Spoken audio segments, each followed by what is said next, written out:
귀한 말씀 감사드립니다. 이제 조금 색깔은 다른 다음 질문으로 이어가 보겠습니다. 한 질문자께서 공동서신의 두 기둥인 야고보와 베드로의 목소리를 하나로 엮는 아주 흥미로운 통찰을 보내주셨는데요. 이분의 질문을 읽어보겠습니다. 교수님, 야고보서 1장 4절에서는 우리를 온전하고 구비하여 부족함이 없게 하려 한다고 말씀합니다. 그런데 이 구절이 베드로후서 1장 4절에 나오는 신성한 성품에 참여하는 자가 되게 하려 하신다는 말씀과 맥을 같이 한다고 볼 수 있을까요? 세상의 불경건이 쏟아져 들어오는 상황에서 야고보가 말하는 온전함이 결국 베드로가 말하는 신성한 성품으로 빚어져가는 과정인지 궁금합니다. 바울의 칭의의 복음도 원래 그럴 뜻이 아닐 거예요. 예. 근데 사람들이 오해하기 쉽죠. 아까 얘기했듯이 칭의는 법적인 선언이기 때문에.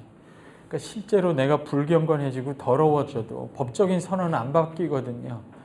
그렇죠? 그러니까 거기서 자기를 기만할 여지가 생겨요. 은혜를 남용할 여지가 생겨요.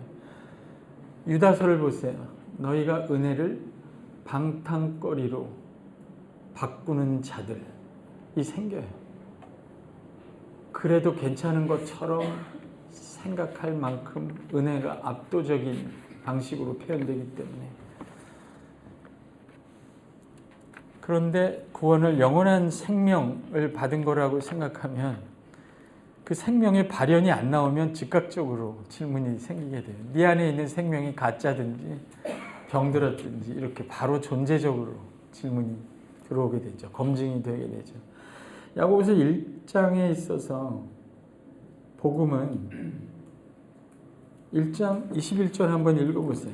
야고보서 1장 21절 한번 찾아보세요. 그러므로 모든 더러운 것과 넘치는 악을 내어버리고 너희 영혼을 능히 구원할 바. 여러분, 능히 구원한대요. 이건 능력이 있는 거 아니에요? 복음의 능력이죠. 그렇죠. 이 구원할 능력이 있고 우리로 하여금 더러운 것과 넘치는 악을 이겨내게 하는 구원의 능력이 어디 있습니까? 마음에 말씀에 있어요. 근데 그건 구약하고 똑같아요.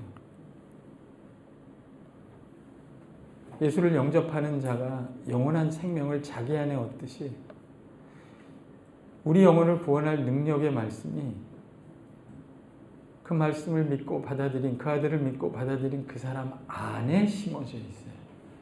이게 복음인 거예요. 말씀이 그 안에 내주해요. 영원토록. 그는 그 말씀이 그 안에 심어진 전혀 새로운 피조물이에요. 이런 뜻이에요. 그래서 그 말씀 안에 있는 생명이 그 안에서 역동할 수밖에 없어요. 여러분, 말씀은 한 사람의 한 인격의 뜻이고 의지예요. 말씀의 생명, 그 사람 안에, 중생한 사람 안에 심어진 말씀이 그 사람 안에서 역동하면 그 사람은 자기의 뜻이 아니라 자기 안에 심어진 그 말씀을 주신 아버지 하나님의 뜻에 역동을 느껴요. 그 말씀의 의지에 끌려가기 시작해요. 그래서 그 아버지의 의지가 내 의지와 하나가 될 때까지 그 말씀은 그 안에서 역사해요. 그 말씀의 뜻과 당신의 뜻이 하나가 될 때까지 역사해요. 그 안에 심어진, 그 심령 안에 심어진 말씀이 나중에는 그분이 다시 올 때, 그분이 영광 중에 나타날 때 죄와 사망 아래 있는 당신의 육체까지 그 말씀의 생명과 영광으로 뒤바꿔놔요. 그게 당신의 육체의 부활이에요. 구원을 이렇게 설명해요. 황홀하지 않습니까? 황홀하지 않아요? 그 말씀을 온유함으로 받고 싶지 않아요? 네. 다른 거 할 시간이 있어요? 맛있는 거 먹고 보약 먹는 것보다 이게 더 빨라요. 확실한 방법이에요. 이게. 당신이 영생을 소유하는 방법이에요. 그러니까 야고보도 자기 안에 심어진 생명의 말씀이라는 그 복음의 본질이 있는 것이고, 베드로후서 베드로후서도 읽어볼까요? 베드로후서 1장 4절. 다시 읽어봅시다. 베드로후서 1장 4절. 시작. 이로써 그 보배롭고 지극히 큰 약속을 우리에게 주사 이 약속으로 말미암아 너희가 정욕 때문에 세상에서 썩어질 것을 피하여 신성한 성품에 참여하는 자가 되게 하려 여러분, 하셨느니라. 신성한이라고 할 때, 성품이라고 할 때 이거는 우리 인격 안에 정착된 하나님의 신성이 아니라 원래는 후시스라는 단어예요. 후시스. 그냥 신의 본성이에요. 되게 어려운 말이죠. 신의 본성은 여러분, 신의 본성이라고 해도 착각하면 안 돼요. 하나님이 우리에게 은총으로 계시한 한도 내에서만 우리는 하나님의 본성을 알 수 있어요. 하나님의 영원한 본성, 하나님만 알고 있는 하나님의 본성은 모르는 거예요. 그러나 하나님이 드러내신 은총으로서의 본성, 그의 본성, 그럼 우리는 여러분 개구리의 본성은 사람의 본성이 아니에요. 후시스가 다른, 종이 다른 거예요. 근데 하나님께만 속한 본성, 피조물에게는 없는 거, 거기에 참여한다는 거예요. 여러분 안에 야고보가 구원이라는 게 여러분 안에 이거 봐요. 여러분의 영혼을 능히 구원할, 여러분의 전 존재를 구원할 능력이 있는 말씀이 심어졌다 할 때 그 말씀은 여러분에게서 나온 겁니까? 하나님께로부터 온 겁니까? 하나님께로. 세상에서 온 겁니까? 하늘로부터 온 겁니까? 하늘로부터. 그거 봐요. 그것도 신성한 거예요. 그것도 신의 본성에 속한 거예요. 하나님이 은총으로 내려준 하나님의 본성 중에 본성에 그의 말씀을 심었대요. 여러분, 땅하고 씨앗하고 똑같습니까? 다릅니까? 다르죠. 완전히 다른 게 심긴 거예요. 그러니까 야고보도 베드로도 똑같은 얘기를 해요. 땅의 씨앗이 하늘로부터 온 씨앗이 심겼듯이 우리도 그리스도를 믿음으로 인성을 가지셨지만 그 안에 신성을 가지신 그분을 믿음으로 인성뿐인 우리 안에도 신성한 것이 심어지고 들어차게 돼 있어요. 그리고 우리가 그 신성한 본성에 참여한다고 얘기하는 거예요. 이거 봐요. 그런데 이 방향이 좀 다르죠. 이거 봐요. 야고보는 그 안에 말씀이 심어져 있어서 그 말씀의 생명이 우리 안에 풍성해지는 얘기를 하죠. 그런데 베드로는 조금 달라요. 그렇죠? 신성한 본성, 그 영원한 나라, 썩지 않은 나라에서부터 오는 신성한 본성에 우리가 참여하는 것으로 이렇게 표현하죠. 표현은 다르지만 맥락은 같아요. 성령으로 중생했다는 말이 이런 거하고 비슷하죠. 여러분, 법적으로만 여러분은 의롭다함을 얻은 게 아니에요. 그것도 사실이지만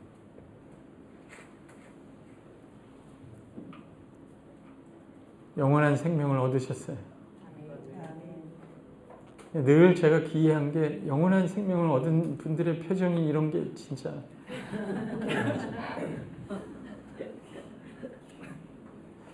여러분 안에는 말씀이 심어져 있다 그러면 여러분의 뜻과 의지만 존재하지 않아요. 이미 하나님의 뜻과 의지가 역동하고 있어요. 살아서. 그러니까 괴롭잖아요. 여기 올까 말까 고민했죠? 괴롭잖아요. 연결될 수 있죠? 있죠. 그게 뒤에 나오는 두 번째 질문하고도 연결됩니다. 예, 읽어보죠. 두 번째. 이제 다음 질문 이어서 가보겠습니다. 이 앞선 질문에서 한 걸음 더 나아가서 이 변화의 본질이 무엇인지를 묻는 질문인데요. 그렇다면 우리가 야고보를 통해 추구하는 그 온전함과 신성한 성품을 바로 창조시 우리에게 부여되었던 하나님의 형상을 회복해가는 과정이라고 이해해도 될까요? 지붕 없는 교회 안에 쏟아진 세상의 오염을 닦아내고 하나님이 본래 설계하신 그 아름다운 형상이라는 지붕을 다시 복원하는 작업으로 보아도 좋을지 교수님의 고견을 여쭙습니다. 그러니까 야고보서처럼 우리 안에 심어진 말씀, 야고보는 그렇게 표현했죠. 그렇죠? 구원과 구원으로 말미암은 성화, 영화, 회복을 그렇게 표현했고, 베드로후서는 신성한 본성, 하나님의 신성한 본성에 우리 같은 피조물이 죄사함을 받을 뿐만 아니라 거기에 참여한다는 건 나눈다는 거예요, 본질적으로. 이런 독특한 표현으로 표현하죠. 근데 이 질문자는 이렇게 설명했죠. 이게 다 우리가 하는 방식입니다. 보세요.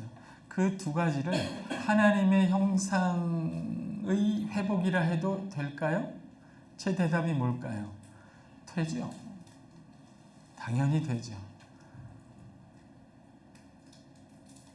되는데 이걸 하나님의 형상의 회복이라고 일치시켜 놓으면 야고보가 심어진 말씀이라고 말하는 독특성과 다양함과 풍요함을 간과할 수 있어요. 이걸 하나님의 형상이라고 회복해도 되죠. 본질은 같은 거예요. 그러나 그것을 하나님의 형상이라고 베드로후서의 신성한 성품에 참여하는 것을 그렇게 일치시켜 놓으면 베드로가 그렇게 표현할 수밖에 없었던 상황과 그렇게 표현해야만 했던 특징과 그렇게 함으로써 구원이라는 것이 회복을 의미한다고 할 때 그 말이 갖는 풍요함, 다양함, 풍성함을 획일화시키고 단순화시킬 수 있어요. 마치 공동서신에서도 칭의와 성화와 비슷한 단계가 일어나는데 그거를 영원한 생명을 얻음과 그 생명의 성장이라고 표현하지 않고 그냥 칭의와 성화 또는 은혜와 요구 이런 본질적인 표현 또는 어떤 부분적인 표현을 전체적인 표현으로 획일화시키면 그 부분적 표현이 갖는 풍요함과 특정한 상황 안에서 그것이 갖는 놀라운 효과와 생생함, 또 다른 측면을 드러내는 영광스러움이 잘려나갈 수 있어요. 제 말 아세요? 만일에 이 똑같은 거를 하나님의 형상이라고 말하면 우리는 창조를 설명하는 창세기로 돌아가서 설명할 수 있고 바울이 하나님의 형상, 새 사람이라고 말하는 맥락에서 설명할 수 있죠. 그렇죠? 그것과 다르지 않은 거예요, 사실은. 본질은 같아요. 그러나 그렇게 설명하면 바울이 그걸 굳이 심긴 말씀이라고 설명할 때, 이 뒤에는 예수님이 하나님의 나라는 이와 같으니 밭에 뿌려진 씨앗과 같다라고 하는 메아리가 안 들릴 수 있죠. 그렇죠? 하나님의 형상이 회복된다는 거하고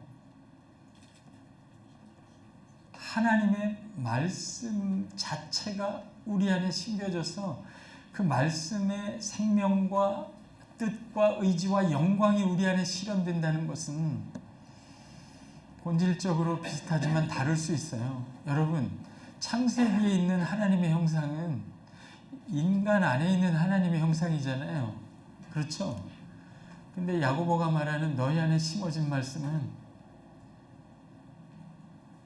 예수 그리스도 자신이에요. 형상 정도가 아니라 형상을 채우는 영광과 생명의 충만이에요. 그거보다 더한 거예요. 그렇게 얘기할 수 있어요, 여러분. 이해하세요? 네. 이러니까 어떤 한 개념으로 모든 성경의 표현들을 단일화하고 획일적으로 만드는 것은 하나님의 계시와 복음의 풍성함을 축소하거나 심하면 왜곡할 수도 있어요. 또 하나는 방향이 다를 수 있어요.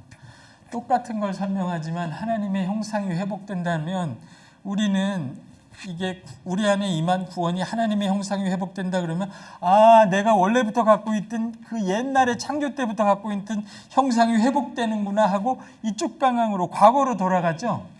그렇죠? 근데 봐요. 말씀이 우리 안에 심어져 있다 그러면 예수님이 하나님 나라는 이와 같으니 밭에 뿌려진 씨앗과 같다 이렇게 표현하죠. 그 씨앗이 처음에 떨어졌지만 작은 쌀이 되고 작은 나무가 되지만 그게 점점 커져서 온갖 새들이 거하는 풍성한 숲이 되고 나라가 된다. 에덴 동산이 된다. 새로운 에덴 동산이 된다. 이런 뉘앙스로 씨앗을 얘기하는 거잖아요. 씨앗은 생명이지만 성장이에요. 성장의 끝은 어마어마한 새하늘과 새 땅이에요. 그러니까 이쪽으로 가는 거예요. 이 비유는 너희 안에 심어진 이 하나님의 말씀이 영원한 생명을 피워낼 때는 너희 한 사람 한 사람이 새하늘과 새 땅 새로운 에덴 동산이 될 뿐만 아니라 이 사막 같은 세상 죄로 더러워지고 사망으로 메말라버리고 비참으로 처참한 이 세상이 이 땅에 사는 흙으로 지어진 사람들의 심령에 하나님의 말씀이 떨어지고 그 생명이 피어날 때마다 이 세상은 서서히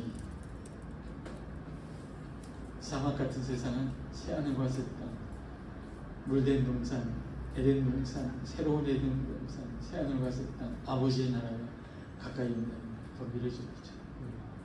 신성한 성품은 이 과거가 회복되고 이 미래가 회복되기 전에 지금 여기 있어도 나는 얼마든지 저 위에 계시는 신성한 하나님, 하늘에 계신 하나님, 그 위로부터 오시는 하나님, 그 위로부터 온 이 신성한 은총에 영원토록 참여할 수 있다는 거예요.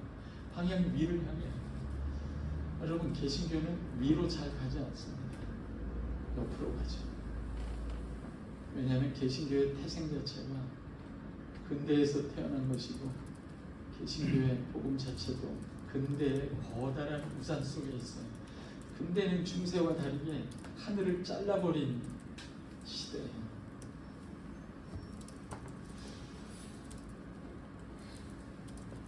하나님과 함께 하늘을 잘라버리고 하나님이 있어도 이 세상에 관여하지 않고 하나님이 창조했지만 창조한 물리적 법칙이 이 세상을 돌려서 하나님은 이 세상에 간섭할 필요가 없는 존재라고 말한 이신론, 네이즘, 그게 데카르트예요. 그게 근대 과학자들이 믿었던 신이었어요. 근대가 시작되면서 이 중세에 있었던 7층천, 4층천 하늘을 다 잘라버렸어요.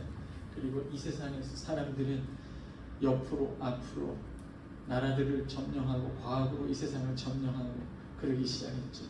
그래서 개신교의 특징도 희한하게 위로 가지 않아요. 자꾸 옆으로 가요. 그럼 제 느낌이 신성한 성품에 참여한다는 건 이번 초기 교회 내내 복음을 붙들고 교회가 하나님의 말씀을 붙들고 그 아들이 우리에게 오신 그곳까지 다시 도달하려고 했던 교회의 모든 노력과 신학의 목적이요, 신앙의 목적이요, 교회의 목적이었어요. 신성한 성품에 참여하는 것. 바울도 알아요. 부요한 자로서 가난하게 되시면 가난한 우리가 부요하게 되려 하십니다. 그 얘기를 교우들은 1500년 동안 수없이 반복했어요. 하나님이 인간이 되신 것은 인간이 하나님처럼 되게 하려 하십니다. 하나님이 된다는 뜻이 아니에요. 하나님의 신성에 참여한다는 거예요. 오직 그의 은혜로, 성령의 역사로, 우리의 사랑으로, 그 영원한 사랑에 도달한다는 거예요. 그러니까 본질은 같겠지만 뉘앙스는 다릅니다. 마지막